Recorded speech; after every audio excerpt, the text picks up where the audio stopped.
Bhagavad Gita par Srila Prabhupada. Préface. Le public français a surtout entendu parler jusqu'ici de la voie du yoga et de la voie du jnana, connaissance libératrice, comme représentative des doctrines et méthodes spirituelles de l'Inde brahmanique. Or voici que, depuis quelque temps, son attention est attirée de diverses manières sur la voie de la bhakti, par les adeptes de la conscience de Krishna. C'est un fait, est l'intelligentsia hindoue moderne, et à sa suite, cette partie de est l'opinion occidentale, marquée par le néo-hindouisme, et n'ont pas rendu pleine justice au chemin de la bhakti, tenu pour populaire et mineur, ou, au mieux, subordonné. Il faut assurément faire appel de ce jugement, car la tradition bhakta a suscité, elle, un des monuments les plus grandioses, en ampleur et en valeur, de l'indianité. Certaines de ces manifestations peuvent apparaître déconcertantes, surtout lorsqu'elles se présentent hors du cadre indien, mais il convient de voir au-delà.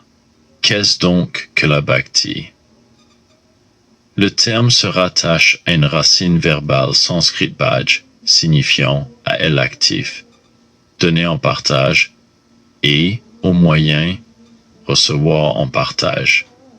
Du le substantif bhaga, la bonne part, le bonheur, à partir duquel a été formé l'un des noms divins, Bhagavan, celui qui a la bonne part, le bienheureux.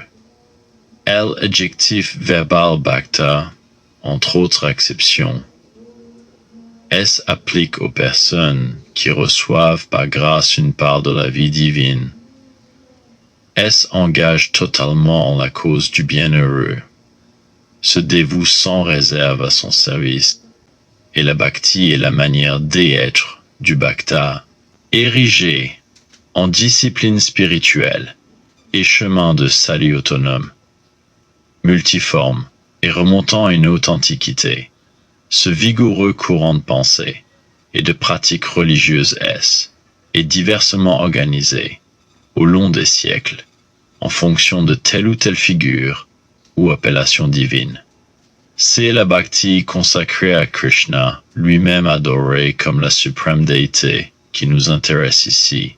Elle se fonde sur le document sacré appelé Bhagavad Gita, le chant du bienheureux, reproduit dans le présent ouvrage avec traduction et commentaires. Souvent considéré comme une Upanishad, ce chant jouit dans le brahmanisme de l'autorité doctrinale la plus élevée. Inséré dans la grande épopée du Mahabharata, il n'est pas seulement à la source mais aussi au plus large du fleuve de la tradition.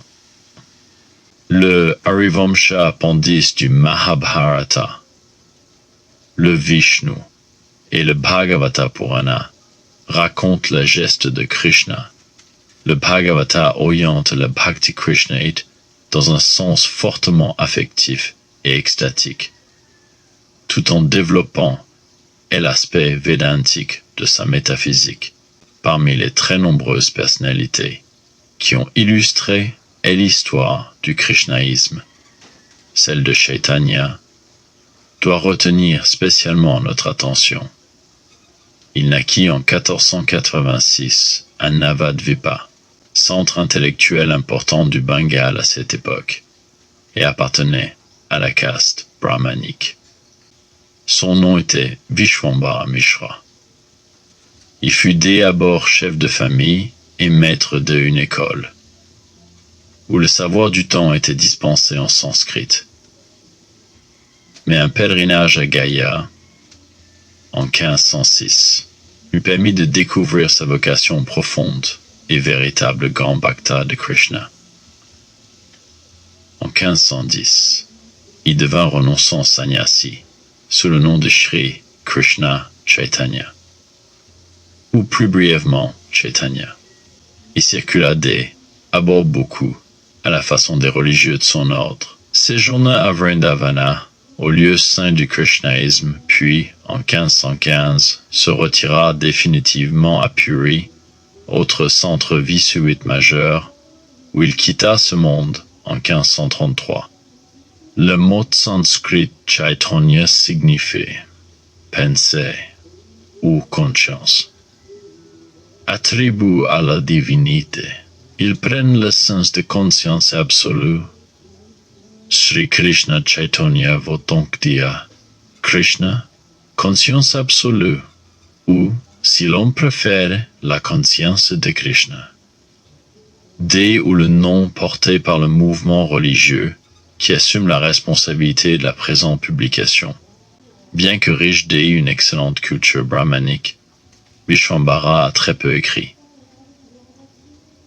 Cette doctrine a principalement été élaborée, puis transmise par ses grands disciples de la première heure, connus collectivement comme les Six Goswami.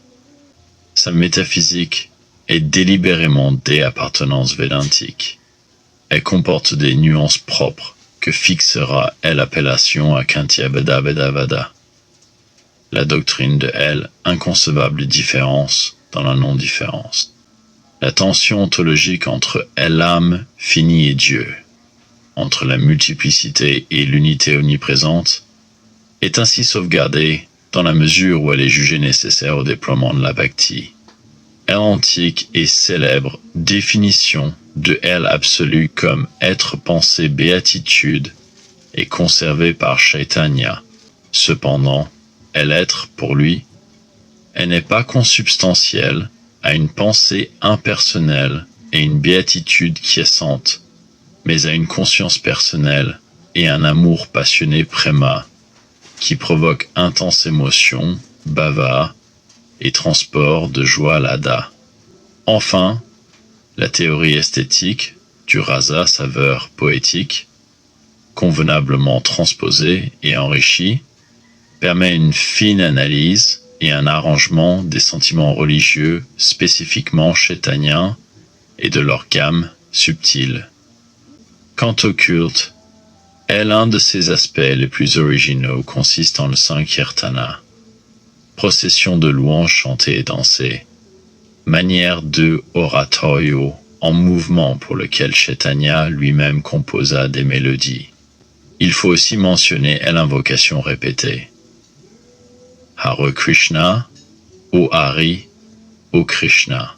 Le grand intérêt de sa lecture de la Bhagavad Gita tient donc à ce que elle nous propose une interprétation autorisée du livre sacré, selon les normes de la tradition chaitanienne.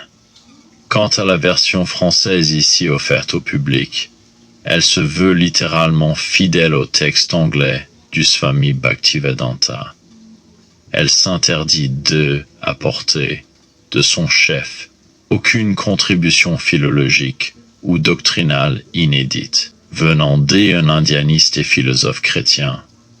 Cette préface ne saurait se donner pour l'acte des allégeances d'un adepte, mais elle est, de la part de quelqu'un pour qui le christianisme est pas une secte, mais la vérité éternelle, un geste de sincère amitié. Olivier Lacombe, professeur honoraire, Université de Paris-Sorbonne,